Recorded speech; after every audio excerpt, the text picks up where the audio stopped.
भेड़चाल में चल रहे हैं और भेड़िया धसान करे हुए हैं अपनी इमेज की ऐसी तैसी करा रखी है उन्होंने। उस इमेज की वजह से वो स्ट्रगल कर रहे हैं। सेगमेंट पकड़ो, उस सेगमेंट का मास्टर न सिर्फ बनो, उसका मास्टर दिखाओ भी लोगों को।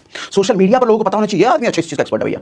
एक मूवी का ऐसा नाम बताओ जिस मूवी ने आपको रुला दिया हो। देखो, असली लीडर का काम ये नहीं होता कि बड़ बड़ बड़ बड़ से बोलना। अच्छा लीडर सिर्फ वो नहीं होता है जो अच्छा बोलता है। अच्छा लीडर वो होता है जो लोगों से काम करवाना जानता है, लोगों में एक्शन बनाए रखता है, लोगों में मोमेंटम बनाए रखता है because of personal activity. Personal activity की वजह से लोगों में मोमेंटम बना के रखता है। ये एक लीडर का काम होता है। अच्छे शब्द ना आपकी पर्सनालिटी को दर्शाता है, अच्छे शब्द आपकी सोच को दर्शाता है, अच्छे शब्द आप किस तरह के इंसान हो वो भी बता देता है। तो अच्छे शब्द का सिलेक्शन बहुत जरूरी है। अच्छे शब्द कहां से आए, कहां से लाएं सर अच्छे शब्द? अच्छे शब्द जब तब आएंगे सर जब आप कुछ अच्छे शब्दों के लिए किताबें पढ़ो, कुछ ऐसे लोगों के साथ रहो जो हमेशा अच्छे शब्दों का चयन करते हैं, जो अच्छी बातें करते हैं, या कुछ अच्छे वीडियोस देखा करो जहां हमेशा अच्छे शब्दों का इस्तेमाल होता है। देखो, बचपन में आप बोलना चलना कैसे सीखे? मम्मी पापा, मेरा तेरा, खाना उठना बैठना चलना, ये सब कहां से सीखे? आस पड़ोस में मम्मी पापा भाई बहन सब बोल रहे थे तो आप भी सीख गए। अच्छा, कई बार कई सारे ऐसे रीजंस होते हैं जहां पर गाली वाली का माहौल होता है तो वहां पर छोटा बच्चा भी गाली सही बात करता है। कैसे? वो माहौल की वजह से।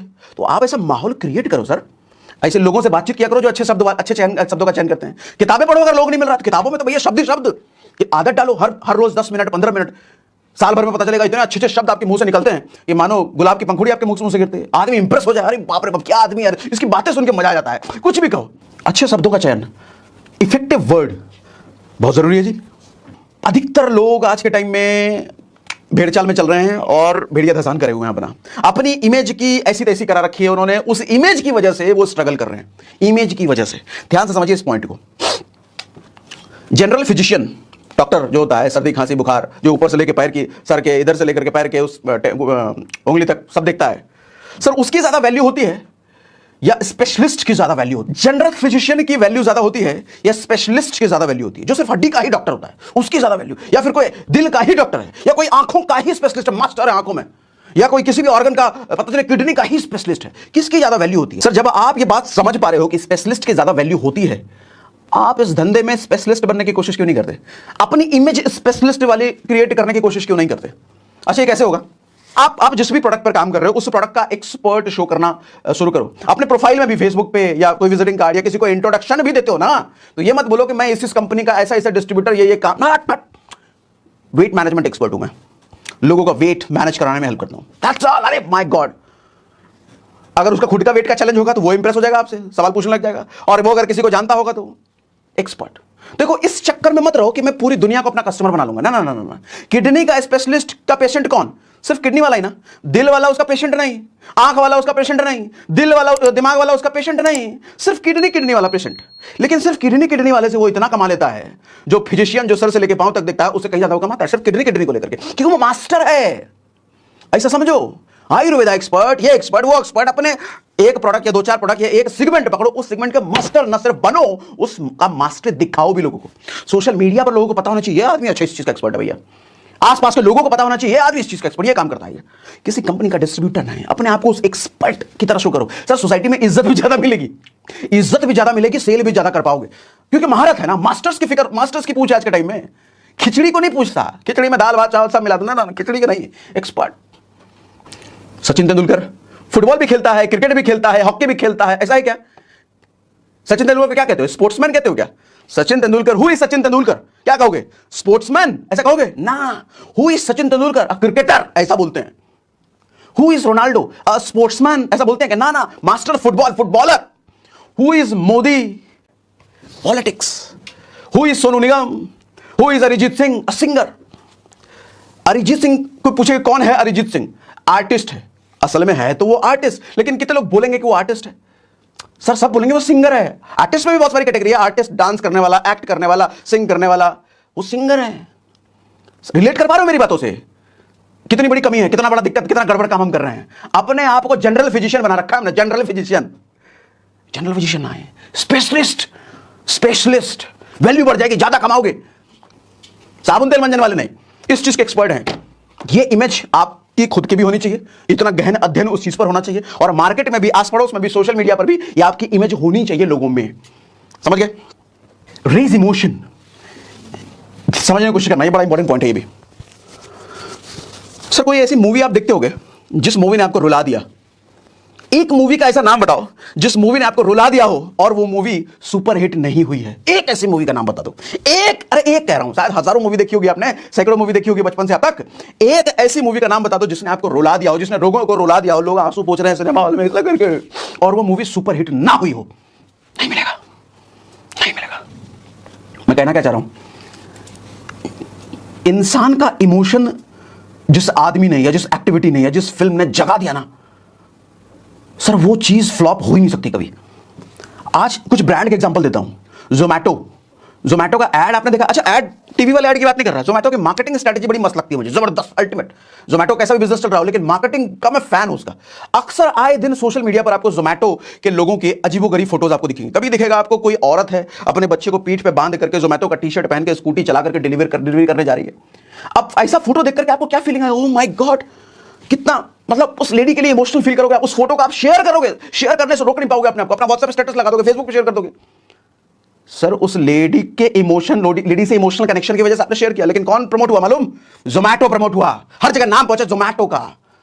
ऐसे कई सारे आपको उटपटांग तो नहीं कहूंगा, जोमैटो के अक्सर आपको ऐसे फोटोज दिखेंगे। कोई बेचारा विकलांग है और डिलीवरी करने जा रहा है, अक्सर वो फोटोज जोमैटो के खूब दिखेंगे आपको। सर, ये मार्केटिंग स्ट्रैटेजी होती है। ये न्यूज वालों को ये फोटो कहां से मिलता है? खुद मिलता है क्या? नहीं, दिया जाता है। अरे मार्केटिंग टीम बैठी होती है, आपको हमारे को ये फोटो दिखाया जाता है कि देख, और तब हम बार बार अच्छा, इसे होता क्या है, जोमैटो दिमाग में हमारे बस जाता है। जब भी ऑनलाइन फूड ऑर्डर का नाम आया जोमैटो, क्योंकि जोमैटो हमने इतनी जगह, इतना इमोशनल कनेक्टेड हम हो चुके हैं। जोमैटो आके हमारा घर नहीं चला रहा, हमारे को 2 रुपया दिया नहीं, लेकिन ऐसी सी चीजें हमने देख रखी हैं। जोमैटो से इमोशनली कनेक्ट हो रहा है। जोमैटो यार बहुत अच्छा काम कर रहा है, बहुत भलाई का काम कर रहा है। बेचारे वो लेडी बच्चे को टांग करके डिलीवरी करने जा रही है, उसको काम दे रहा है। बेचारा वो विकलांग वो डिलीवरी कर रहा है, जोमैटो उसको भी काम दे रहा है। जोमैटो बहुत बढ़िया है। बढ़िया है या नहीं है हमें नहीं पता, लेकिन मार्केटिंग ऐसी है, इमोशन ऐसा लोगों का रेज करता है वो उसके हर एक पोस्टर से। माय गॉड, एक सैमसंग का ऐड आया करता था, मुझे नहीं पता भी आता है कि नहीं आता है। उस ऐड में क्या था कि ट्रक चल रहा है, ट्रक गुजर रहा है पहाड़ी एरिया से, एकदम घनघोर पहाड़ी, जहां कोई आदमी, कोई पॉपुलेशन कोई नहीं है, अंधेरा हो गया, चले जा रहा ट्रक, और एक झोपड़ी में पहुंचता है। वो एकदम सुनसान, आसपास कोई घर नहीं। वहां दरवाजा खुलता है और जो दरवाजे पर खड़ा होता है वो जैसे ही बोलता है कि हम सैमसंग से आए हैं, आपका टीवी लगाने आए हैं, वो लोग एकदम खुश हो जाते हैं, एक्साइटेड हो जाते हैं और एकदम इमोशनल हो जाते हैं। क्यों? इस एड में वो दिखाना ये चाह रहा था कि जहां कोई नहीं पहुंचता, जहां किसी का डिलीवरी नहीं है, जहां कोई मतलब कुछ नहीं यूज करता, वहां सैमसंग पहुंच के लोगों की हेल्प कर रहा है। माय गॉड, ओहो, लोग कनेक्टेड हो गए। अच्छी में चली गई, सैमसंग इतना अच्छा। उसने ये नहीं बताया कि टीवी हमारा कितना बढ़िया, टीवी का ब्राइटनेस कितना बढ़िया, टीवी में भैया चिप कौन सी लगी है, टीवी कितने दिन चलेगा, कितना वारंटी, ऐसा कुछ नहीं। एक इमोशन पर काम किया उस ऐड में, बस ये छाप छोड़ दी कि सैमसंग कितना बढ़िया। कैडबरी का ऐड तो भैया त्योहार के हिसाब से बनता है।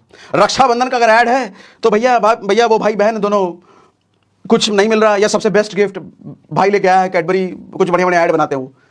दशहरे में अलग कैडबरी का ऐड बनेगा, दिवाली में अलग बनेगा, रक्षाबंधन में अलग बनेगा, होली में अलग बनेगा, नए साल में अलग बनेगा। देखा होगा ना आपने? कभी वो बताता है कि हमारे चॉकलेट में ये इतना ग्राम चीनी है, इतना ग्राम एनर्जी है, इतना ग्राम कॉफी पाउडर है, इतना ग्राम, कभी देखा है आज तक? आज तक नहीं देखा होगा। क्या दिखाता है वो? इमोशन। कैसे वो दिल में घुस जाए लोगों के, इमोशन रेस करने की कोशिश करो। सर, ये करने में कम, सबसे महंगी स्किल है ये सेल्स की, सबसे महंगी स्किल।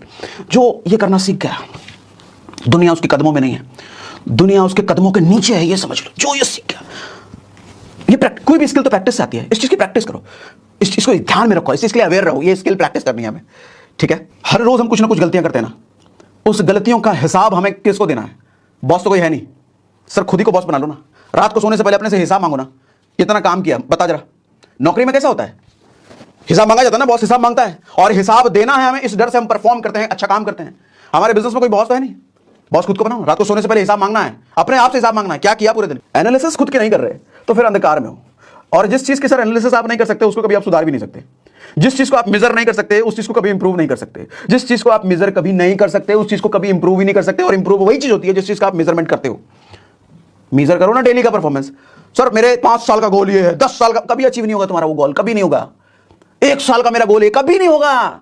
मैं पूछता हूं डेली एनालिसिस, नहीं वो तो नहीं करते, कभी अचीव नहीं हो सकता तुम्हारा। 1 साल का 50 साल लग जाए, नहीं हो जाएगा। अरे डेली का एनालिसिस ही नहीं है, डेली का अपना क्या काम चल रहा है नहीं चल रहा है उसका कोई हिसाब ही नहीं है। सीधा 1 साल बाद तुम्हारा गोल कहां से पूरा हो जाएगा? हो ही नहीं सकता, कभी नहीं हो सकता। डेली का एनालिसिस चाहिए। समझाता हूं। एक आदमी रास्ते से गुजर रहा था, हालांकि ये स्टोरी मैंने पहले भी सुनाई है। एक आदमी एक रास्ते से गुजर रहा था, देखा कंस्ट्रक्शन का काम चल रहा है, तो जो मजदूर था उससे पूछा कि भैया क्या बना रहे हो, यहाँ पे क्या चल रहा है? बोला अरे ये दीवार बनाना है हमको, दीवार बना रहे हैं, 2 दिन में दीवार बदन खत्म करके हमको देना है दीवार बनाने का काम। बोला मजा आ रहा है? बिल्कुल मजा नहीं आ रहा। दीवार बनाने में क्या मजा आएगा? बिल्कुल नहीं मजा आ रहा। कर रहे हैं किसी तरीके से, रोज का पैसा मिलता है, दिहाड़ी मिलता है, बस हम अपना काम कर रहे हैं। आगे बढ़ा थोड़ी देर और आगे चला, दूसरा मजदूर मिला, उसे पूछा भाई क्या बना रहे हो? बोला मत पूछो साहब, बहुत पुण्य का काम कर रहा हूं, मंदिर बना रहा हूं। और उसको बड़ा मजा आ रहा है, कह रहा है मत पूछो साहब, बहुत पुण्य का काम कर रहा हूं, मंदिर बना रहा हूं। ये पुण्य का काम का उसको एहसास कब हुआ? जब उसको पता चला वो बना जो रहा है वो मंदिर बना रहा है। असल बना वो भी दीवार ही रहा था, क्योंकि दीवार नहीं बनेगा, पहले ये दीवार फिर ये दीवार फिर ये दीवार, दीवार नहीं बनेगा तो मंदिर कैसे? लेकिन उसको पता है कि मेरा गोल, मैं सिर्फ दीवार बनाने तक सीमित नहीं, मैं जो काम कर रहा हूं वो दीवार तक सीमित नहीं, एक मंदिर तक जाएगा। उस आदमी को पता ही नहीं था, वो दीवार ही समझ रहा था, वो दीवार ही अपना माइंडसेट लेकर बैठा।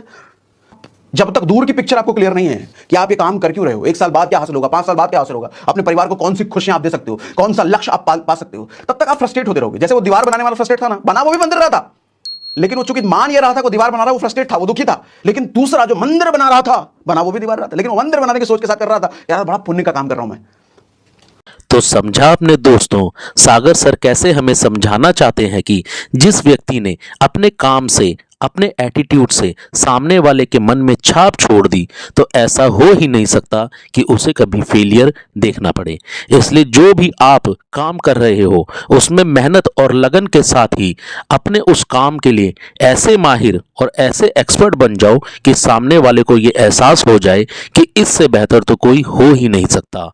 दोस्तों, इस सोच के साथ अगर आप चलते हो तो आपकी सफलता आपसे दूर नहीं है।